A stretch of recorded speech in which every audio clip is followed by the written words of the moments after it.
PMI, or Project Management Institute, is a US-based non-for-profit organization which was established in the 1969, and it's headquartered in Pennsylvania. And across the world, the certification is being widely recognized and wanted for. There are over 500,000 members across 171 countries currently who are PMP certified. Now, PMI is actively engaged in advocacy for the profession, setting professional standards, conducting research, providing access to wealth of information and resources. They have career surveys. Uh, they have chapters across various cities across the globe where you can become members and have opportunities for volunteering uh, in India, in US, in all the geographies. Uh, Now, PMI also promotes career and professional development and offers certification, networking, and community involvement. Uh, One of the suggestions we always have is that be a member of the PMI and participate in the various events that takes place. That will help you to connect with a lot more project managers in different industries, not only IT, and uh, and that gives you a lot of opportunities down the line to know different ways people are working, how they are solving their problems of project management, and you get to know each other. Now, PMP certification is an industry-wide recognized certificate across the globe. Now, project management professional credential is most important industry recognized certificate for project managers, and its credential demonstrates that the professional has the experience, education, and competency to lead and direct project. Which means we have to understand this here, because what it says is this is not a course to learn project management. The certification proves that you are already an experienced project manager who has the capability. So it is certifying or endorsing your capability that you are a good project manager as per the global standard. And that's one of the reasons why we will see that there is a need for experience on project management to apply for this certificate course.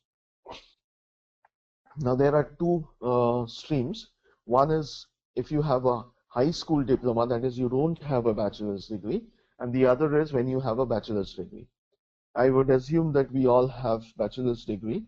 So bachelor's degree or global equivalent is what you need to have. If you have that, then over the last 3 years, that is 36 months, you need to have 4,500 hours of project management experience to apply for PMP exam.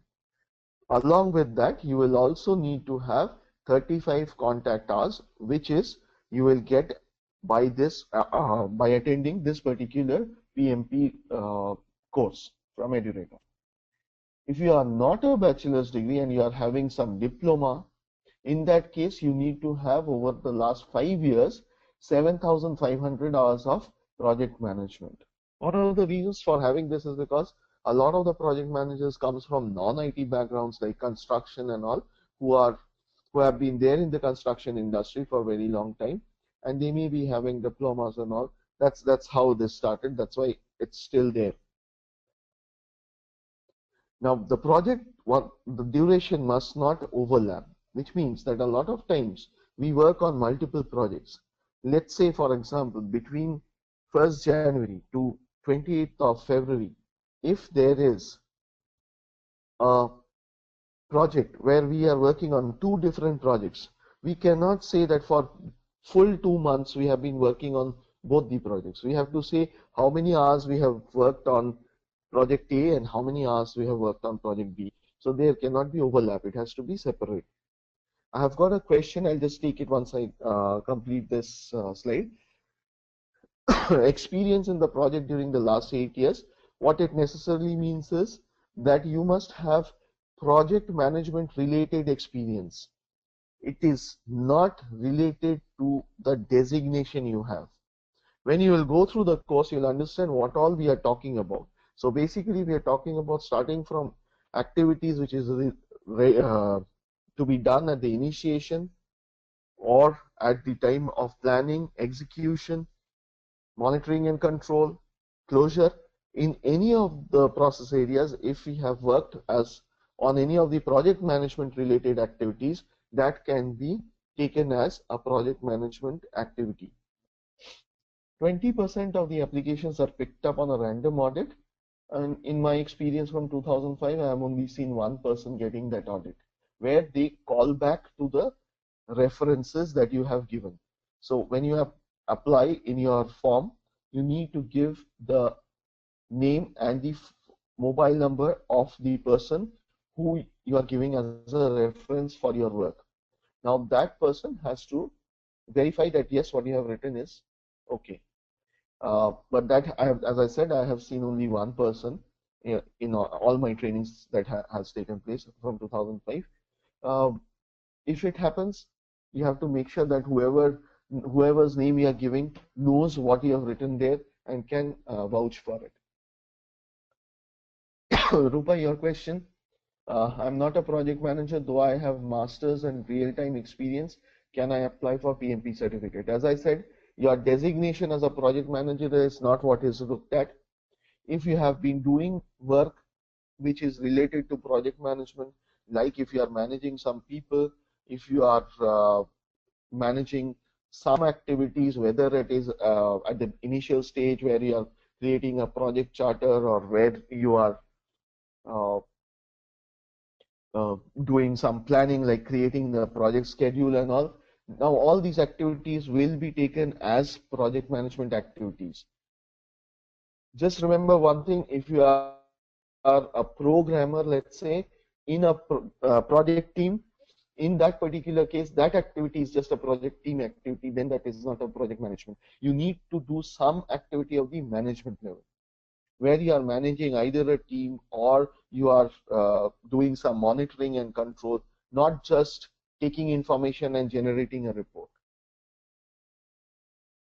where you are guiding somebody, where you are that is an experience which is required as a project manager.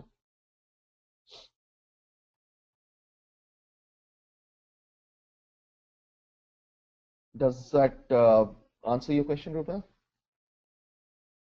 So if you have any specific questions, you can always send a mail to Edureka and we will try to answer that, giving your specific situations, what activities you have done. So PMP is a computer-based exam conducted in Prometric centers. It's a 4-hour exam which has 200 multiple choice questions. Remember that other than the 4 hours, you will also have a 15-minute initial training, and then there is a survey at the end of it. So that's the worst part. You submit your question, and then you have the survey, and then the screen goes blank, and you can hear your heartbeat, and then you get the answer coming. I mean, your result coming out, which says that whether you are proficient, whether you have passed. Marks are not told to participants or anyone. So there are 200 questions. 25 of them are unmarked because those are the questions that they use for surveys, for testing out new types of questions. But as a candidate, you will never know which are those 25 questions. The marking scheme is basically there is a weighted marking scheme for each question, and internally they have a very efficient and sophisticated system of calculating the marks and the pass percentage. In your result, you will not see the marks or percentages. What you will see is whether you are proficient or not in each of the knowledge areas. There is no negative marking. Now, exam is developed by people like us who are PMPs. Once you become PMPs, you can also contribute in terms of this through the volunteering sessions, and various people like that, once they are selected, they actually help in creating more questions and these certifications. Now, after clearing the exam, you will receive a PMP certificate by mail within 2 months. Examination scores are confidential. Now, one more point here to remember is that the PMP certificate is valid for 3 years. every 3 years you have to renew the certification. What PMI calls it as continuing certification. And for continuing certification, what you need to do is during the 3 years, you need to gather 60 PDUs over a period of 3 years. Now, there are various ways of gathering it, like attending sessions is one. I think one of the questions that came earlier was that what is the how many PDUs or PMI points? And there's no PMI points, it's always called PDUs or professional development units. Now, the basic logic is for every 1 hour of activities, you get one PDU. So if somebody is the PMP already and is attending this course, should be able to claim 1 hour of one PDU for this. Similarly, like there are various ways of getting it, like if you are attending your chapter events, they provide PDUs. If you are going through certain courses, not necessarily only PMP, but if you are even doing other courses like ITIL or COBIT 5 or Lean Six Sigma or any of these courses, that they also will provide the equivalent amount of PDUs. You have to just tell them that you are a PMP, and they will give you the you'll get the certificate for the PDUs. Attending conferences and events that are organized, volunteering in the particular events will also give you PDUs. You can also get PDUs by teaching. So suppose in your organization, if you are taking or conducting a project management related class for your team members, you can claim that also as a PDU. I would like to add one more point here with respect to the question that came up whether Edureka is REP. Edureka is currently in the process of getting the REP, but if you look at PMI's policies, when you are claiming the PDUs, you can claim for under two different categories. One category is if you have taken training through REPs. The other is if you have taken training through any non-REP. REP means registered education provider of PMI. There is no basically there is no difference as far as a candidate is concerned or as far as a PMP is concerned to get the PDUs. It's only that the two categories are different in which you are claiming. Here you will currently you will be claiming under category B, whereas if it is a REP, you will be claiming under category A. In REP, the only thing that happens is the course details will also be there in the drop down when you go through that REPs, when you select that REP. Here that will not be there, you have to just type in. The only thing that you need to keep is some document which the organization will provide to say that you have attended that course for that many hours.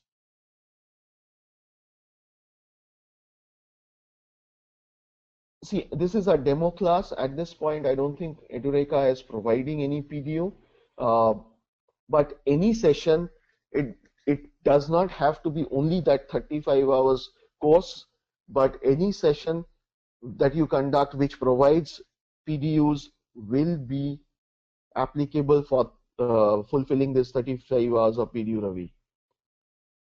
The point here is we always suggest to have this session, because when you go and read the PMBOK first time, when I started also, more than 3 pages, I would fall asleep. So once you go through the course, you keep remembering the experiences, remembering what we discuss, the fun part of it in the class, and then it keeps you awake and helps you to go and study and understand the concepts properly. Because not necessarily always we do the way that PMI expects us to do project management.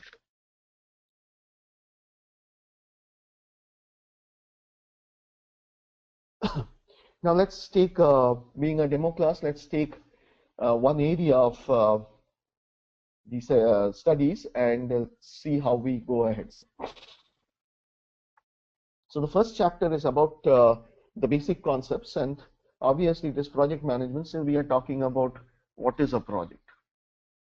The PMI definition is A project is a temporary endeavor undertaken to create a unique product, service, or result. So the first thing is a project has to be a temporary endeavor. That means it has to have a definite start date and an end date. So a software project, we have a definite endeavor. We have a start date when we start doing the project. We have an end date by which we need to complete and implement the project. And it creates a unique product, that is your software that you will be implementing. It can be a service, like if you are doing a ERP implementation. The service is configuring the tool and training and handing it over to the customer. Now, what is a result? We have seen product, we have seen service. So what is a result? In some cases, we are called mainly on a consulting engagement, where we have to only give a feasibility study report.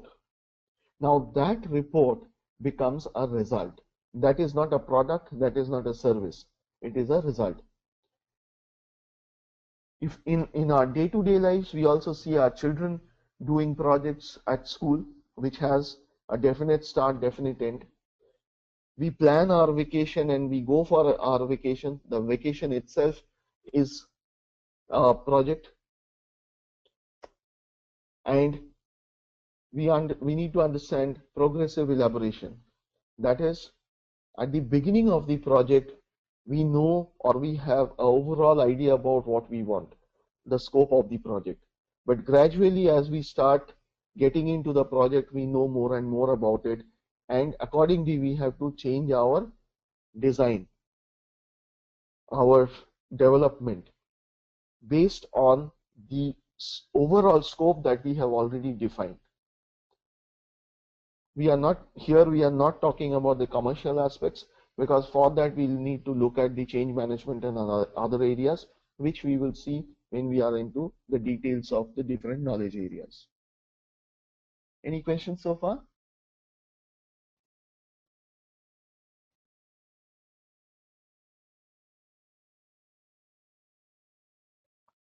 Okay, so we will proceed. So we know what is project. What is project management? Now, project management is applying the combination of knowledge which you will get in the course, the skills, that is your experience that you have gathered, the tools and techniques which you use, and what you will learn more during the course, to the project activities to meet the project requirements. So this is the application of the skills, knowledge, and tools and techniques for meeting the project requirement. Now, project management requires or has a lot of generic management skills, a lot of general management skills like negotiation, conflict management, people management. All these are part of general management skills which is required on a day-to-day life of a project manager. Now, one thing I would like to just add at this point of time, based on my experience of my students, is that one of the problems that we face during the exams is we start thinking in terms of what we do in our offices, in our organization. When you come to this course, when you are sitting for the exam, do not think of what you do in your office, how you do it, because that might lead you to a wrong answer. You have to think only from the perspective as specified in the PMBOK, as specified or as I will specify during the class. It is very, very important for you to understand this and be conscious about it. Most of the time, if you start thinking and comparing with what you do in the office, is where you will get your answers wrong.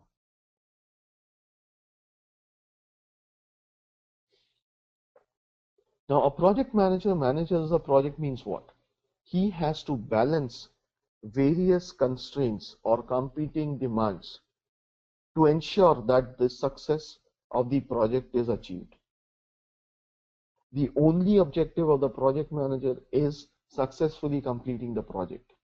And when we say successfully completing, what does it mean?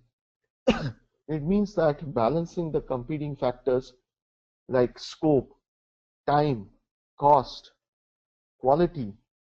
There are two other factors also which has been added, which is risk and resource. All these are constraints, all these are competing demands. All these requires the project manager's attention to manage that in a proper manner. There will be a scope which is defined. When we start doing the things, we might find that there is more things coming up. We need to change through a proper change management procedure. There is a schedule. If there is an increase in the scope, it will impact either or in both cases, I mean in both, like time and cost both. Now we have to balance those through proper change management practices, or see if that scope is actually required or not. We have to ensure that the product that is delivered, the service that is delivered is as per the expectation. When we see quality, quality does not mean something different. Quality means that you give what you have agreed upon. Resources.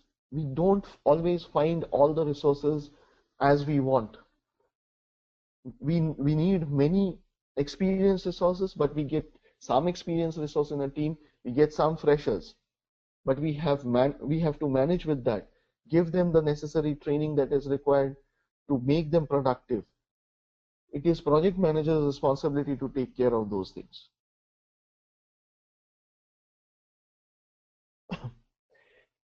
So it is project manager's duty to balance and achieve the three often competing goals. Not only three, it's six basically: scope, time, cost, quality, risk, and resource. Any questions? Okay. Now, a project manager manages actually two things. The project manager has to deliver the project, and the project manager also has to deliver the product. We need to understand the differentiation between the two. Now, what is the product? In our example of the software implementation, the software is the product, which has to be as per the functional requirement specified by the customer. That is your product. Whereas the project is how you will execute the project to get that product out. That is managing your team, managing your resources, managing within the triple constraints or the competing demands. That is your project. Now, in case of product, there is a product life cycle, and that product life cycle goes beyond the project life. The product life cycle starts when the project is conceived and gets into life. So you start executing or initiating the project, your product life cycle starts, your project life cycle starts. When you deliver and hand over the product to your customer, the project life cycle ends. But now the product still is live. The product is handed over to operations to run it. And they will run it maybe for 5 years, 10 years, 15 years, till the time the customer does not want to use that product anymore and wants a new product. Till the time this product is sunset, this is the product life cycle. And we calculate a product life cycle cost to understand what is the overall expense and what benefit we get. Today we are talking a lot about benefit realization. Now when we are developing the project, the benefit doesn't come. It is during the operation, when the output of the project, the product of the project starts being used, is when we get the benefits. So in our business case, we compare these things. Okay. Can operations come under project management, or is it as process management? Okay. Operations, by definition, we said project has to have a definite start and a definite end date. Operations doesn't have a definite start and a definite end state. Operations is a continuing activity and a repetitive activity. So it is not a project part of the project management. It is operations management. And that's why in this particular slide, you will see project development is the overall project management part of it. Operations is a separate activity.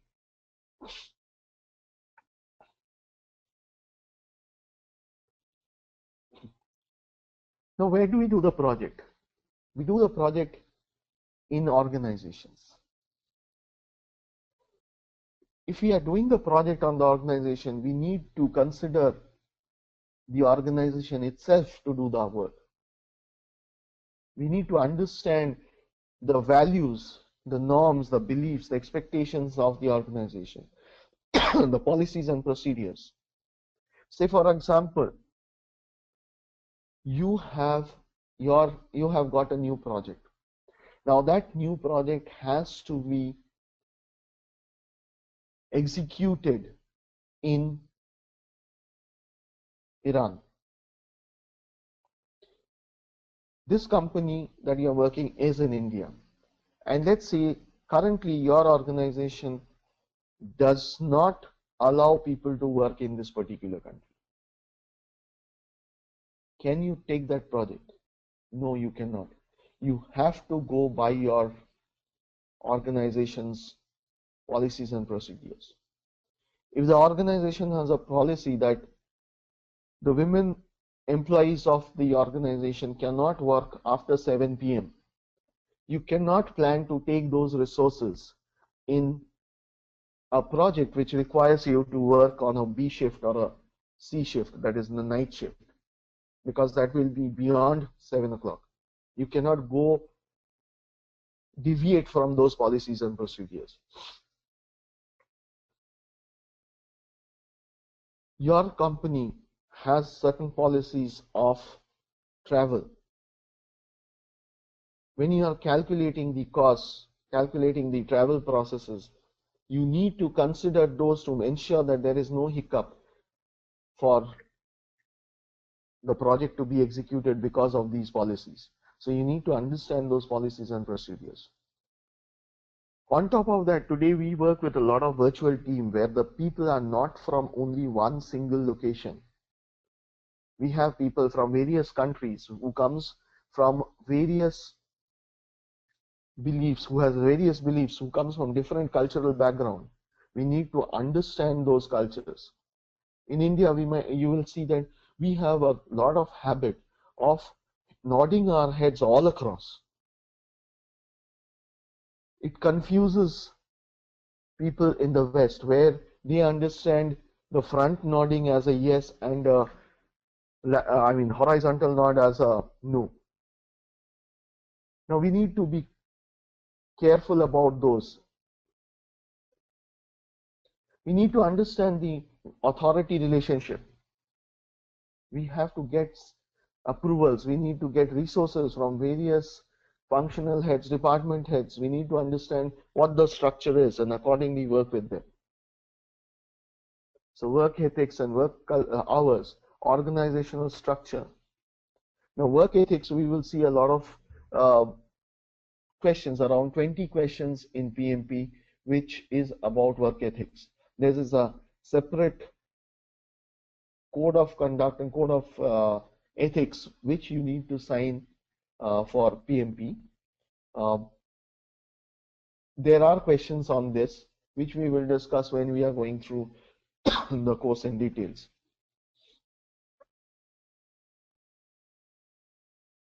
Any question on this?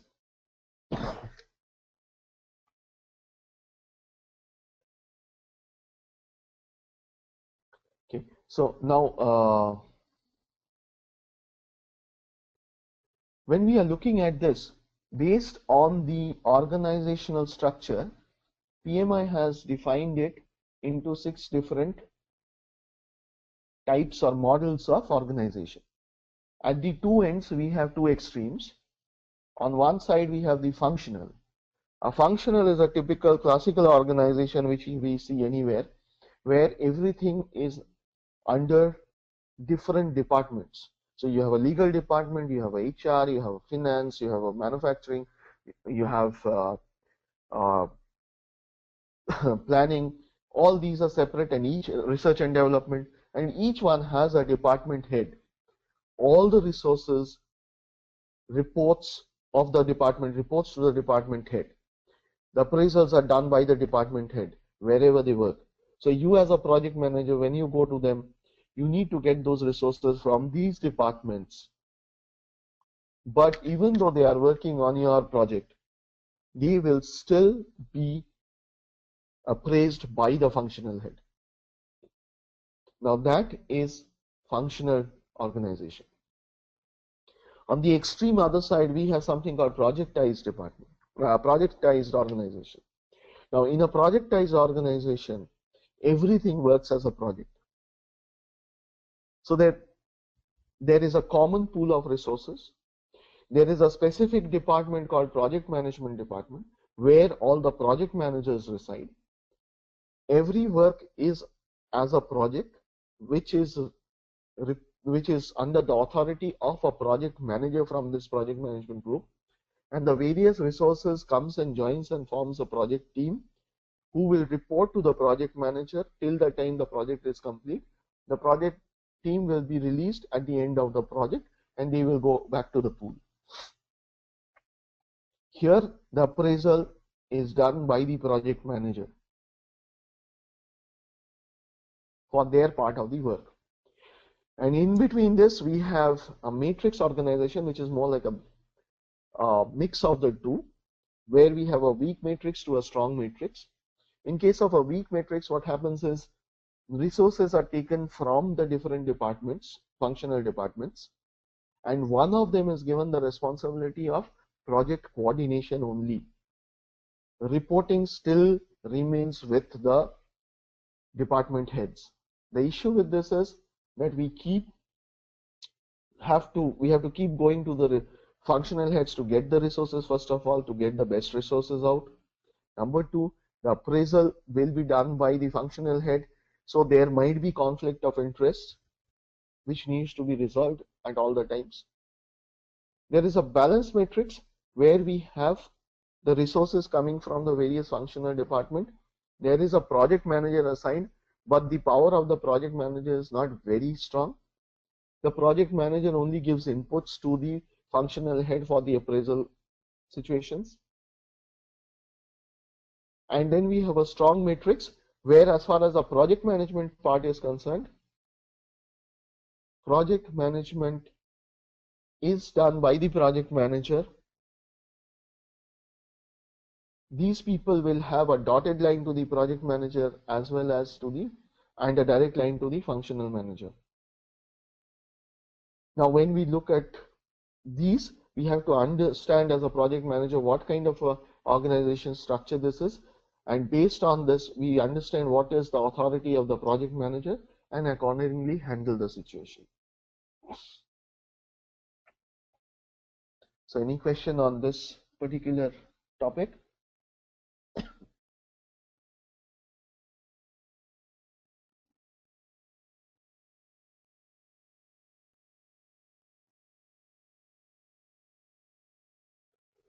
Okay.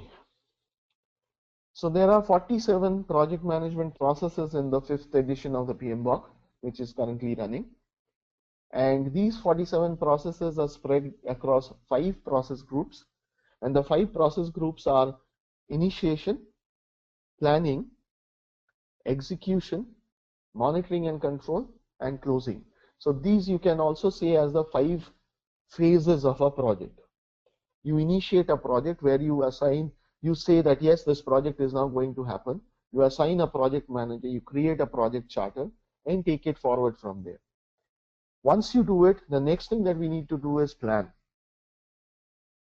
So we decide that okay, we will go for a Europe vacation, and we decide on it, and we say okay, we will have this much of fund for this vacation. That is initiation. Planning is where we start talking to the agents, to the travel agents, to the hotels, and plan out where all we will want to go, where we will do what, how many days we stay, and plan out our how we go by flight, by train, whatever. All those is at the planning stage. Execution is when we are actually going and doing the work, or where we are on vacation, where we have bought the tickets, where we are now traveling and we are moving around. You will always see that even in such cases, we go to a hotel, we don't like the hotel, maybe we change the hotel, the location is not good, or we plan to go in train, but we find that it is better to go by car to certain destinations. We plan to visit particular places, but instead we heard that it is better to go to some other castle or something. We plan that. Now, that is progressive elaboration, where on a regular basis we get to know more about the place, about the work, and we make changes to our plans. Now, when we are doing all this, there needs to be a control, a monitoring and control. So the parent will always, the father will always be doing the monitoring and control to ensure that you don't spend money more than what was planned. And finally, once it is done, we close. We pay back all the agents, we pay all the uh, vendors with whom we have interacted, like hotels, car, whatever it is, and we come back, put our photos in the album, put it on the Facebook and all those. That is closing. PMI always says that once you finish your project, you should also party with the team. That is basically for the motivation of the team, for the hard work they have put in. So in each process, what we will see is there is inputs, there are some tools and techniques to execute that process, and the process will generate some output. In a software project, we have the scope, we have the contract, all those will come as our inputs to our requirements gathering. Once we do the requirements, then gathering by interviews and conference room pilots and all these, we will then generate the output, which is your approved requirement specification document and the acceptance criteria.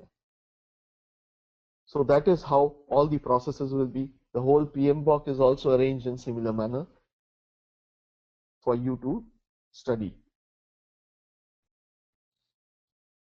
There are 10 knowledge areas which is covered in the PMBOK. First is the integration management, which integrates all the knowledge areas together. We have scope management, time management, cost, quality management, human resource management, communications management, risk management, procurement management, and stakeholder management.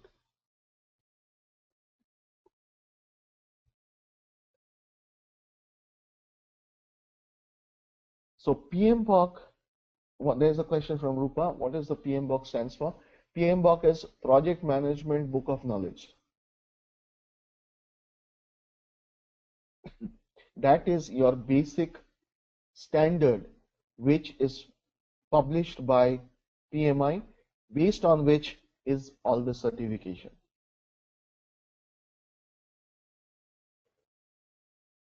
So this is basically, and it's not very clear, but this is where we will see on the top the 5 process groups, and on the left hand side are the knowledge areas, and inside those are the different processes, the 47 processes. It shows where which one falls, and this you will get, I think, when we are in a better format, when we go through the class and whatever documentations you'll get from Edureka.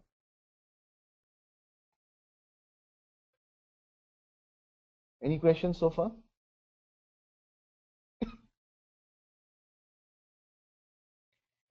Okay, there is one particular topic called earned value analysis. It is not something which is regularly used or seen to be used in most organizations, but it is one of the very good tools and technique to be used in a project to ensure or to have a better understanding of how the project is progressing. There is a question, do we need to memorize all the process across the 5 phases? From Jay.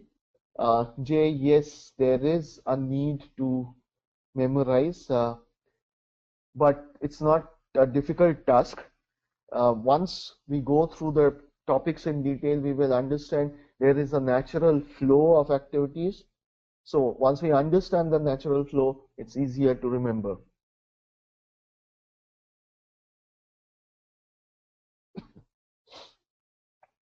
Okay, so in earned value, what we really do is we try to measure our progress based on the value, based on the money. Both schedule and cost is calculated on the basis of that. We will take an example to see that. So it's objective method to measure project performance and are used to measure project health and project performance. It's a quantitative technique for assessing progress as the software project team goes through the work tasks allocated. Common value scale for every project task. So just give me a moment. Let me just take an example and we will explain how this is done. This is one area where you will need to memorize the formulas. In PMP, there are few areas where we need to memorize formulas. This is the biggest of the lot. And you can expect around 5 questions coming from this particular topic. Now, why is EVA needed?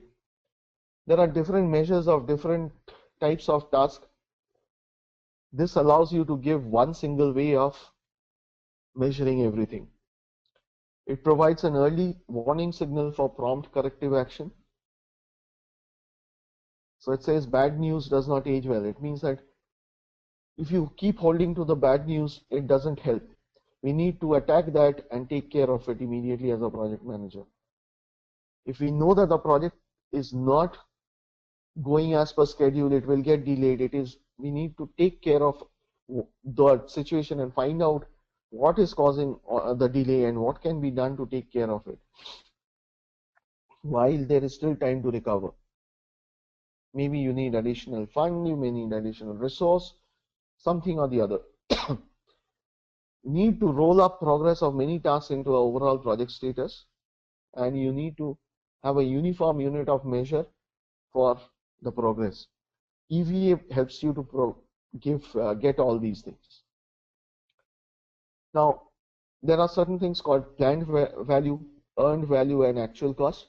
With the help of the example, we'll see what it is. Earlier, the planned value used to be called BCWS, or budgeted cost of work scheduled. Earned value used to be called BCWP, which is budgeted cost of work performed, and actual cost of work performed, ACWP. In case of PMP exam, they might use the PVEVAC or BCWS, BCWP, or ACWP, any of these two terms, but we should know what each means. And so if they are saying BCWS, we know that they are talking about PV. If they are saying BCWP, they are talking about EV. And if they are talking about ACWP, it means they are talking about actual cost. Now, these are the different formulas that are there. We will not go through in details in each of them, but we will take an example to understand how this works. So, earned value is the process of measuring the performance of the project against what was planned to identify variance, opportunities to improve the project, or just check the project health. So, it's a system of mathematical formula that compares work performed against work planned. Measure the actual cost of the work the project has performed. Now, here the only complexity that happens is the schedule is also calculated based on dollars. So we have to understand that, and then it is fine. So what is planned value? Now, if you are supposed to work in a project and the cost of the project is $400,000 and it is planned to be finished in a year, the complete project. After 6 months, what does that mean? 6 months means half of the year. So 50% of the work. So your planned value at after 6 months is 50% of the project cost, which is 50% of 400,000, which is 200,000. Earned value management is always calculated at a particular date. At a particular date. So as of that date, that is 6 months from when it started, we have done 200. We are supposed to do 200,000 worth of work. What is the earned value? It is the physical work completed to date and the authorized budget for that work. Now in the same example, if we say that at the end of the 6 months, we have done 45% of the work. So what is our earned value? It is 45% of 400,000. So we have done $185,000 worth of work. How much were we supposed to do? $200,000 worth of work. So we are $15,000 worth of work short, which necessarily means, as Sudhi says, we are behind schedule. We are going late.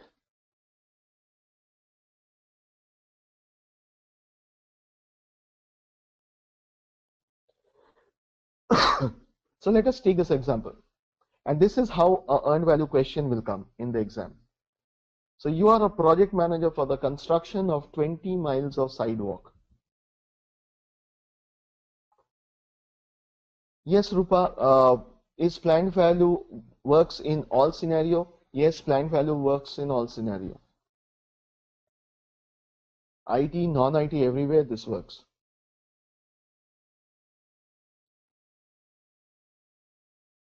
So construction of 20 miles of sidewalk. Now according to your plan, the cost of construction will be 15,000 per mile and will take 8 weeks to complete. Now 2 weeks into the project, you have spent 55,000 and completed 4 miles of the walk. And you want to report performance and determine how much time and cost remain. So what is your budget at completion? That means what is your total project value? So how much we originally expected this project to cost? We said 20 miles, 15,000 per mile. So 15,000 into 20 is 300,000. That is your budget at completion for the overall project. So sometimes they may give you like this, or they may give you the complete figure. There's a question from Rupa. If a project is for 1 year, if we calculate for the end of year, that makes sense. If we complete work of 400K, if that is the scenario, why not the planned value calculated for 3 months instead of 6 months?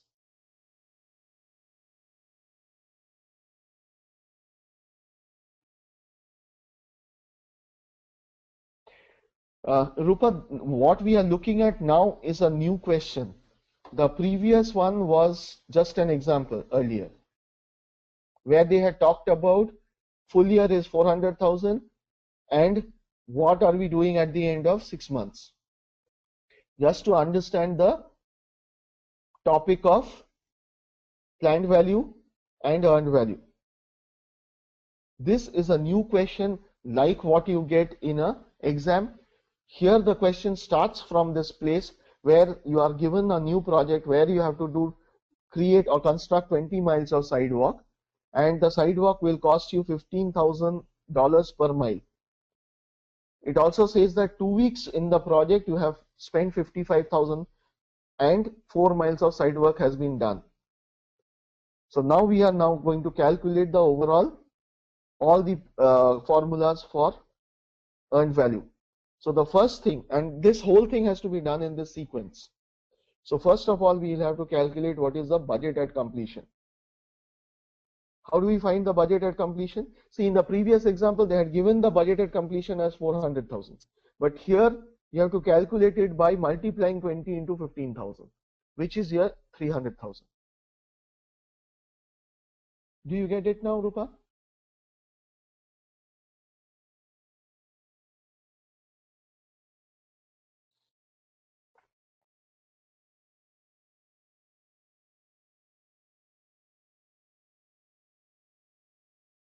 Rupa, did you get the answer?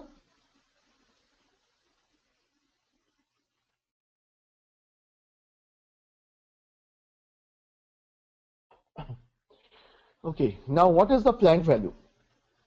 So where are we now? We are 2 weeks into the project.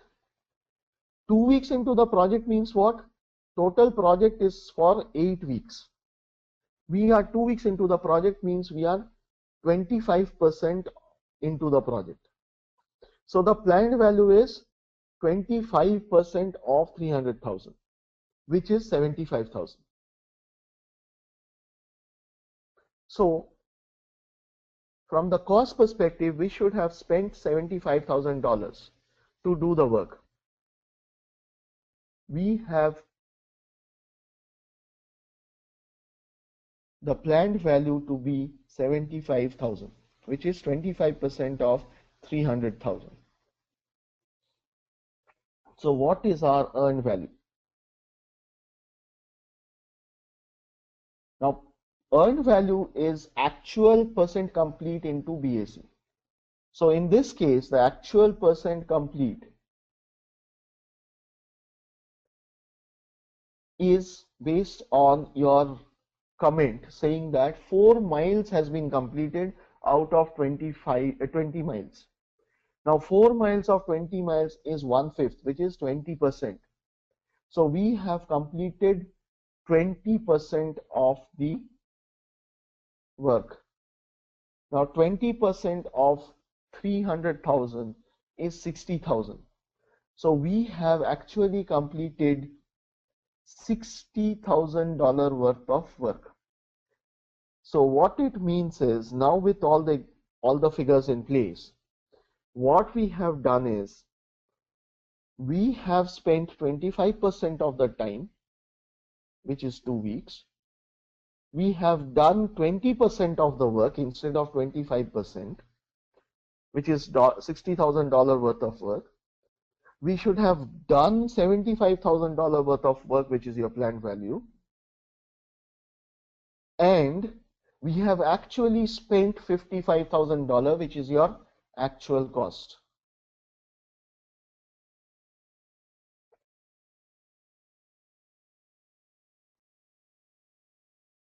That is right, Sudhir.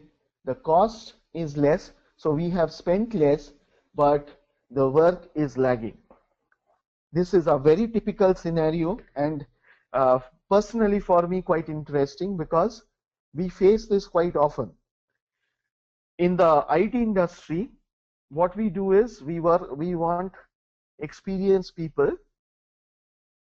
Our managers gives us inexperienced people, freshers. So based on their CTC, the overall cost of the project is less than what was planned, because we had planned for experienced people. But because of their productivity issue, we lag behind on the project. So we can act, if we find out, maybe that is one of the reasons why this has happened.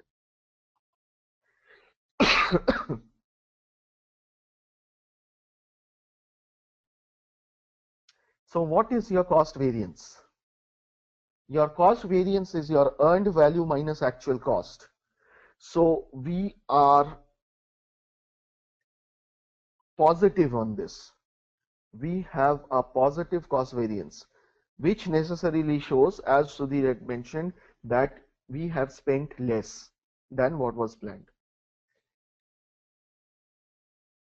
What is schedule variance? Schedule variance is earned value minus planned value. We were supposed to do $75,000 worth of work. We have done $60,000 worth of work. So we are lagging behind by $15,000 worth of work.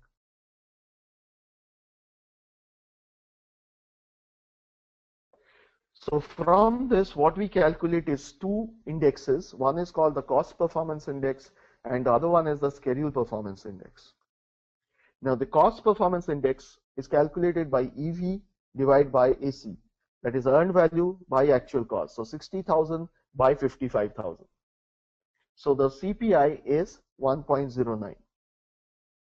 Whereas schedule performance index is earned value by planned value, which is 60,000 by 75, which is 0.8.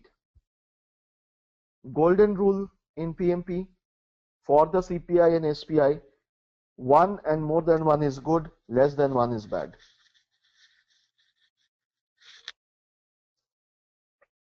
So they might have a question like this where you have to calculate the whole thing. Sometimes there is some easier question where you have to, where they will give you the CPI or SPI and say, or between 2-3 projects, and say which project is going better.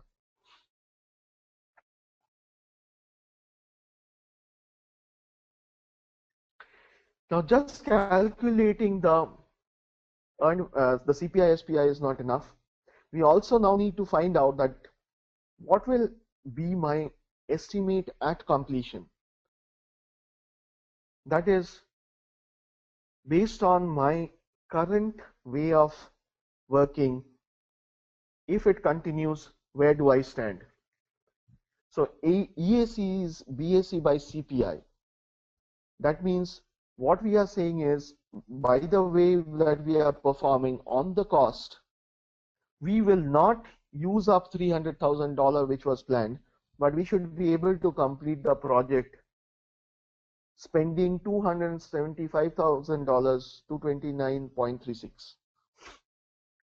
So we will be spending less at the end of the project. But what happens to the estimate to complete? ETC is EAC minus AC. So 275,000 minus the already 55,000 which we have spent. So we need another 220,000 to 29.36 more fund to complete it. Is this part clear?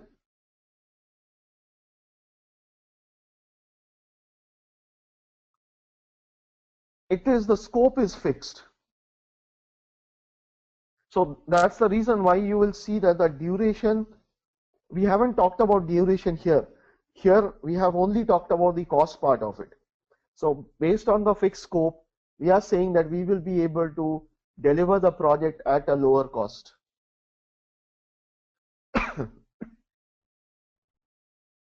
But as far as the duration is concerned, we already know that the duration is less.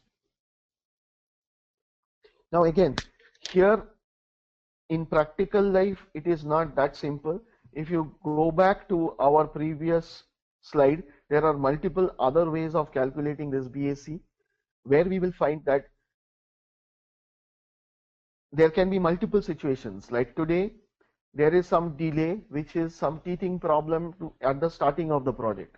So for example, in a particular project, software project, we were looking at finding a particular skilled resource, and my skilled resource was not there.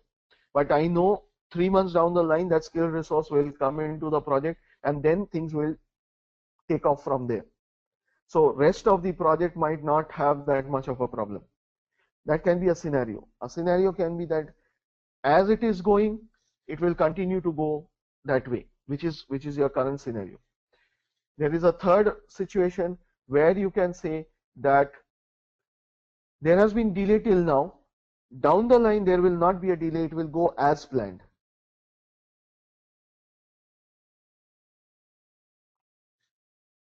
If the time is extended, it might not. It might extend cost or additional cost. It might not also. Because if you can take care of the thing in between without additional cost, then this saving will also be there. But if you, in a situation where you need to bring in instead 2 experienced people to take care of the delay, yes, in that case there will be much more additional cost. So that's why I said that there are multiple situations project going as it is all through, project going